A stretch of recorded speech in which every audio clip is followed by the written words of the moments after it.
ये राजद के मानसिकता के कल्चर बंद होनी चाहिए। अगर जो कोई दोषी है, कोई भ्रष्टाचारी है, प्रमाण के साथ, प्रतिपक्ष की तो यही भूमिका होनी चाहिए, पूरे प्रमाण के साथ आगे लाना चाहिए। मैं भी प्रतिपक्ष में था।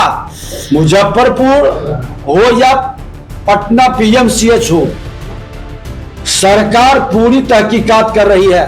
नमस्कार, आप लाइव सिटीज देख रहे हैं। मैं हूं आपके साथ काव्या। मुजफ्फरपुर पहुंचे उप मुख्यमंत्री विजय सिन्हा ने एक तरफ जहां कुढ़नी में रेप पीड़िता के परिवार से उन्होंने मुलाकात की है और कहा है कि हर संभव हम लोग आपकी मदद करेंगे, और वहीं दूसरी ओर राजद पर ये आरोप लगाया है कि ये लोग अपराध को जो है वो बढ़ावा दे रहे हैं। आप सबसे पहले उप मुख्यमंत्री विजय सिन्हा को सुनिए कि वो क्या कुछ कह रहे हैं। 22 में जिस डॉक्टर को हम पद से हटा चुके थे, प्रपत्र का गठित कार्रवाई की गई थी, फिर वो डॉक्टर की बहाली हुई और उपाधीक्षक पीएमसीएच के रूप में पोस्टेड किया गया और फिर उसे पद से हटाया गया। उन्होंने कहा है कि बिहार में स्वास्थ्य विभाग में लूट मची हुई है और अमंगल राज आ गया है बिहार में।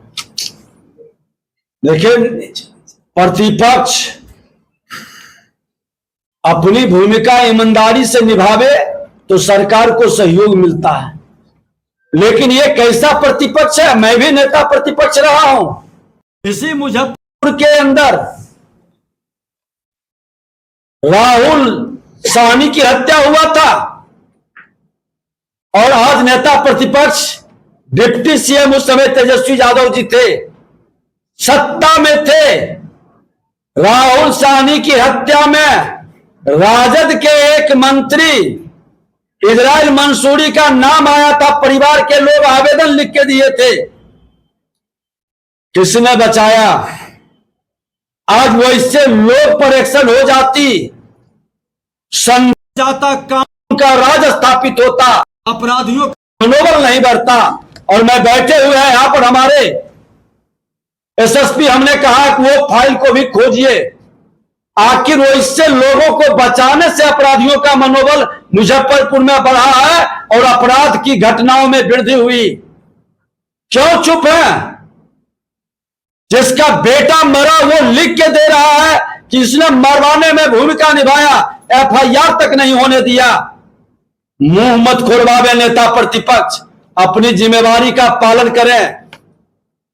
धिक्कार है अपराध और भ्रष्टाचार के मामले में लोगों को संरक्षित करने वाले को। राजनीति न करें, बिहार को बचाने का, हर बिहारी को बदनाम होने से बचावे और मान सम्मान की लड़ाई हर बिहारी के लिए सबकी जिम्मेवारी है। हमको जितना बन सकेगा पूरी ईमानदारी के साथ, अगर जो कोई दोषी है, कोई भ्रष्टाचारी है, प्रमाण के साथ, प्रतिपक्ष की तो यही भूमिका होनी चाहिए, पूरे प्रमाण के साथ आगे लाना चाहिए। मैं भी प्रतिपक्ष में था। यही सिपाही भर्ती में सिंगला, क्या नाम था? नहीं, एसके सिंघल डीजीपी थे। पेपर लीक में हमने ही प्रमाण निकाल के सदन के अंदर सीएम को दिया और मुख्यमंत्री ने एक्शन लेके कार्रवाई भी किया। मुख्यमंत्री की ओर से कहीं एक्शन में कमी नहीं है। बता दें कि राहुल साहनी में किसने बचाया और मुजफ्फरपुर में अपराधियों का मनोबल किसने बढ़ाया? ये राजद के मानसिकता के कल्चर बंद होनी चाहिए। हम तो कहा कि मेरा बेटा भी अपराधी है, काउंटर कर दो। एक बार भी एनडीए के कोई लोग सामने आता है मुझको बता दो रोकने के लिए।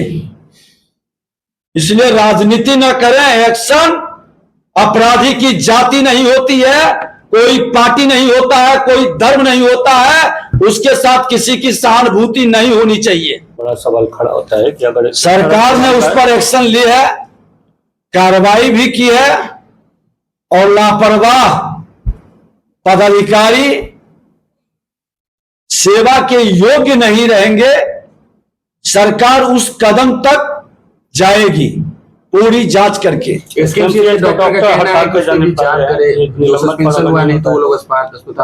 जांच कमेटी की रिपोर्ट आने से पहले ही निलंबित कर दिया गया, इसको लेकर हड़ताल पे जाने की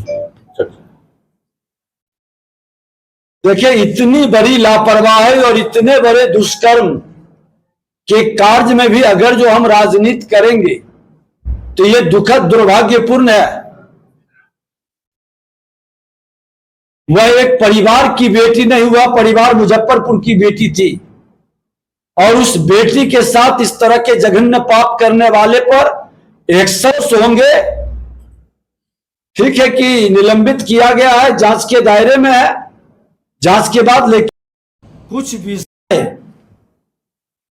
कि ये भी मेडिकल कॉलेज है, सारी प्रक्रिया और सुविधा यहां भी मौजूद है, फिर लापरवाही क्यों बरती गई? मुजफ्फरपुर हो या पटना पीएमसीएच हो, सरकार पूरी तहकीकात कर रही है। इस तरह के गैर जिम्मेदार लापरवाह लोग के साथ किसी की सहानुभूति नहीं होनी चाहिए।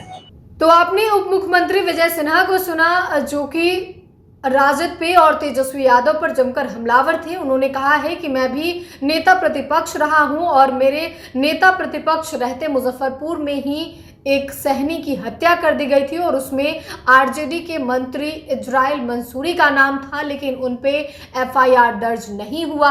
आपने सुना है विजय सिन्हा ने किस तरीके से आरजेडी पर आरोप लगाया है और यह भी कहा है कि बढ़ावा जो है ये लोग दे रहे हैं, अपराध का बढ़ावा दे रहे हैं आरजेडी वाले, और पुराने मामलों का जिक्र किया है और साथ ही रेप पीड़िता के परिवारों से भी उन्होंने मुलाकात की है, हालचाल जाना है।